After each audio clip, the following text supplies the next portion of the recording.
Welcome back, ladies and gentlemen. This is Insight on Business, the News Hour. I'm your host, Michael Libby. It's all made possible by our advertising agency, Insight Advertising, Marketing, and Communications, a full-service ad agency based here in the great city of Des Moines, Iowa. By the way, RAGBRAI, the Register's annual Great Bike Ride across Iowa, is underway. My bride happens to be taking part in that.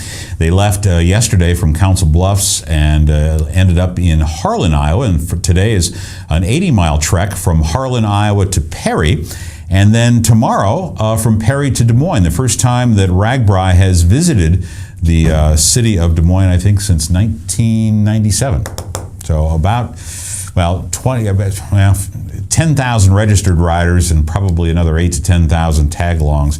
The city's going to be swelled by bicycles throughout the next 48 hours or so. You are what you eat. Here's a fascinating study from our friends over at Iowa State University, ladies and gentlemen. They took a look at how people interact with digital images of food, and they found that people will gravitate to a specific food choice if it's digitally shown. Now, here's the backstory about this, and I think you're going to find this awfully interesting. Most of the time, kids especially from 6 to 12 years old, if they're offered a choice between burgers and fries or a great-looking salad or apples, in this case, the kids would probably pick the burger and fries. But when faced with a clear digital image of another source, a salad or apples or whatever it is, a healthy food, more times than not, the kids chose the healthy product. I'm sorry about this. We're going to show you this image while I go through some of these statistics. This is this is from our friends Stare at Food, ladies and gentlemen, and it's a revolving plate of apples. But I do this just to show you some of the craziness that goes on YouTube. Here's the rest of the story. Researchers used digital images very similar to this, featuring a rotating image of salad along with menu information. They found salad consumption among kids increased as much as 90% when a digital display showed a rotating image of the salad. The students were offered a nutritionally balanced daily menu, which included foods like tacos, sloppy joes, fruits, vegetables, and had the additional option of a salad bar. Now, the kitchen staff weighed the salad bar items before and after each meal to calculate how much was consumed.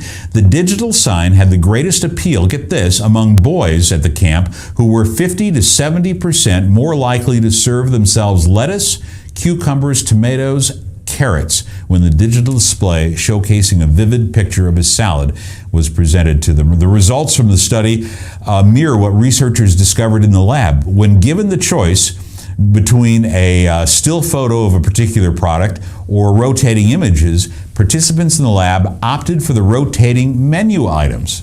Isn't that amazing?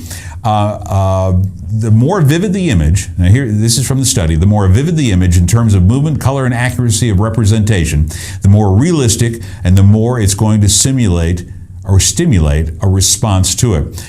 You respond to the image on the display, you'd like to respond to the plate in front of you. People will ignore a sign. This is very important for you, ladies and gentlemen, who are in the business of marketing something, especially restaurants. People will ignore a static image of something if it's presented to them over and over and over again.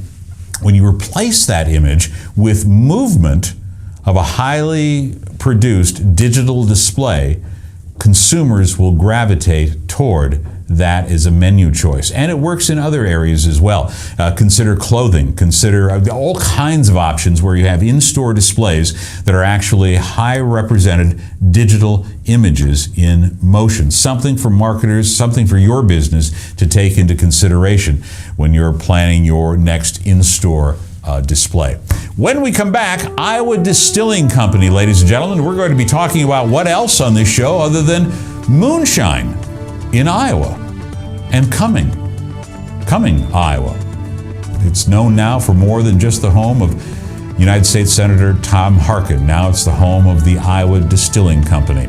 That story and your comments and questions when we come back. This is Insight on Business, the News Hour. We'll be back with more right after this.